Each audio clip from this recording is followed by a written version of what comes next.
Il y a beaucoup de gens qui considèrent que les sciences humaines ne sont pas des sciences précises et en fait ont du mal à comprendre toute la teneur scientifique qu'il y a dans les sciences humaines à cause de ça. Alors, on n'a pas les mêmes outils que des scientifiques durs. On ne va pas faire des expériences reproductibles et répétables en conditions de laboratoire. Mais moi, j'étudie des scientifiques et les conditions de production des faits scientifiques, c'est aussi quelque chose qui est énormément informé de social, d'affectif et de subjectivité. Et ça ne veut pas dire que les données qui sont produites sont moins robustes ou sont moins scientifiques, mais en fait, c'est pareil pour les sciences humaines et sociales.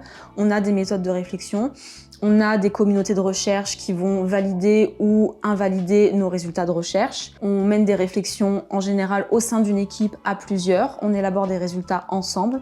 On est lu, on est relu, on est critiqué en permanence. On présente en permanence nos travaux dans des séminaires, des conférences et on discute de ces travaux-là. Et donc c'est ça en fait qui va garantir la fiabilité de nos données. Dans les sciences dures, il peut y avoir un prisme social en fait. Il y en a souvent un.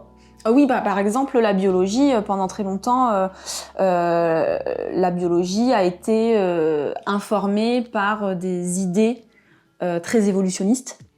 Évolutionniste pas au sens darwinien, mais au sens de l'anthropologie évolutionniste. Et donc forcément, quand on a des idées comme ça influe sur la science et les résultats qu'on produit.